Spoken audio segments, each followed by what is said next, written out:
V drugem delu Globusa podrobneje o slovenski vlogi v NATO.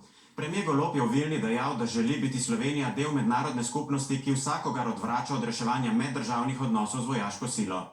Naša država sicer čaka še veliko dela, da bo izpolnila vse, kar mora izpolniti kot članica NATO, od povečevanja obrambnih izdatkov do ustrezne oborožitve. Kot kaže, je v Vilni beseda tekla tudi o nakupu oklepnikov. Po srečanju s finskim predsednikom je namreč premijer povedal naslednje. Dotaknili smo se tega, da Finska ima svojo industrijo, ena redkih držav v Evropi, ki ima svojo industrijo obrambno. Slovenija je danes pred odločitvami, marsikaterimi, ampak ko bojo na vladi potrjene, takrat bomo o njih tudi skupaj govorili. Gre pa vedno, to se mi pa zdi pomembno, gre pa vedno za pogovore vlada, spravi ne pogovarjamo se nikjer direktno z industrijo, še manj pa preko posrednikov, vsi pogovori potekajo na medvladnih nivojih. In zdaj o slovenskem obrambnem proračunu. Pred 13 leti je Slovenija za obrambo namenila 1,6% bruto domačega proizvoda, potem pa se je ta delež zmanjševal in najnižjo vrednost dosegel leta 2015, manj kot odstotek BDP-ja. Obrambne izdatke je nato naša država začela povečevati in lani je Slovenija za obrambo namenila 734 milijonov evrov ali 1,26% BDP-ja. Zahtevano mejo 2% naj bi po zadnjih načrtih dosegli čez 7 let. Poglejmo zdaj, kje še naša država pri izpolnjevanju zavez NATO zaostaja in kje je med vodilnimi.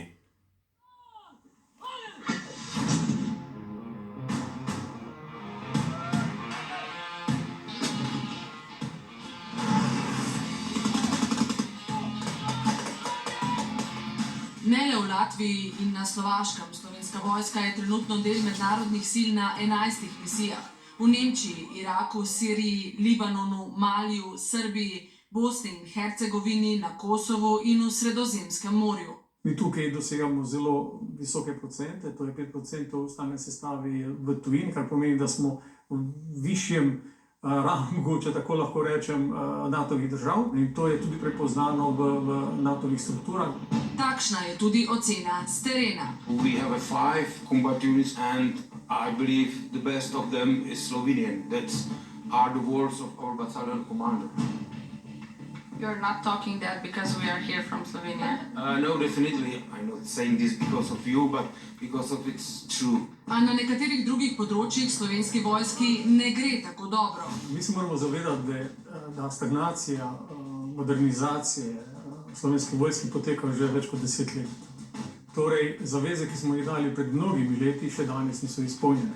Mi ne dosegamo danes valižanske zaveze 2014, ki je bila 2%, no zdaj v Vilni bo pa ta 2% bo izhodišče, ne več zgornja meja. Pri nas nekateri mislijo, da ker je NATO kolektivna organizacija, da se bomo zanašali na druge, vendar v NATO je izjemnega pomena tudi deljenje bremen. In vsaka država mora pač izpolniti tisto, kar si je sama zadala, da bo. Med obljubami Slovenije NATO sta tudi izgradnji srednjega izvidniškega bataljona in srednje bataljonske bojne skupine.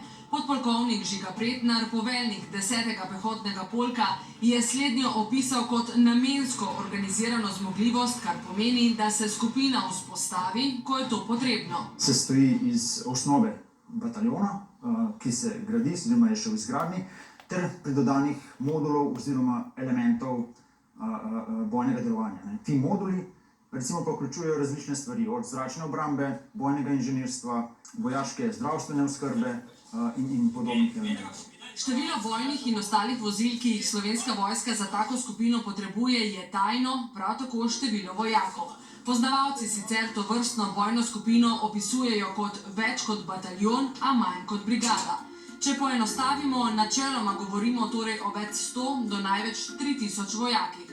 Ob poveljstvu jo sestavljajo različni elementi, naprimer motorizirana četa, logistična četa, vod za jedrsko, radiološko, kemično in biološko obrambo, pa tudi vod zračne obrambe, vojaška policija in podobno. Ti elementi so elementi, ki zagotavljajo, da bataljonska bojna skupina lahko nepretrgoma in brez dodatne podpore deluje 3 dni oziroma 72 ur.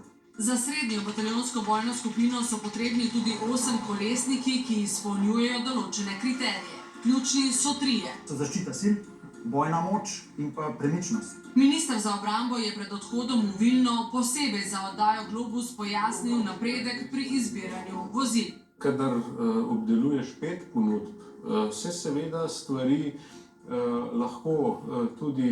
lahko dlje časa trajajo, kajti potrebno je pogledati vse, ko bo rezultat znan, seveda ga bomo tudi z veseljem sporočili. Po zelo optimističnem scenariju bi lahko bila bataljonska bojna skupina pripravljena leta 2027.